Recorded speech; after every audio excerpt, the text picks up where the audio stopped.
আর দেখো তারপরে চলে এলো লাঞ্চে বাড়ি এসে ফ্রেশ ট্রেশ হলো, লাঞ্চে বসে গেছে। লাঞ্চে ছিল 5 রকমের ভাজা, তারপরে এই যে লেবু দিয়ে ডাল দিয়ে মেখে খেতে জাস্ট অসাধারণ ছিল। মাংস ছিল, ডাল ছিল, মাছ ভাজা, পটল ভাজা, বেগুন ভাজা, আলু ভাজা, কাঁকরোল ভাজা, কত কিছু ছিল।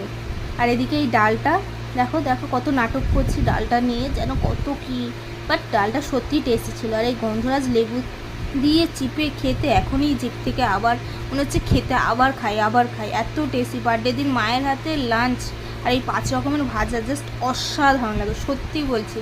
আর মা যেই পায়েসটা বানায় সেটা তো কোনো কথাই হবে না, জাস্ট অন্য লেভেলের হয়, মানে ফাটাফাটি। তারপরে সন্ধেবেলা সেজে গুজে লাল টড়ি একদম ন্যাকামি করতে করতেই মা বাবার সাথে চলে গেলাম হচ্ছে ডিনার করতে রাত্রিবেলা। বার্থডে বলে কথা, একটু তো স্পেশাল হবে ডিনার ফিনার। আর আমি বিরিয়ানি খেতে খুব ভালোবাসি, তাই চলে গেলাম আর্টস।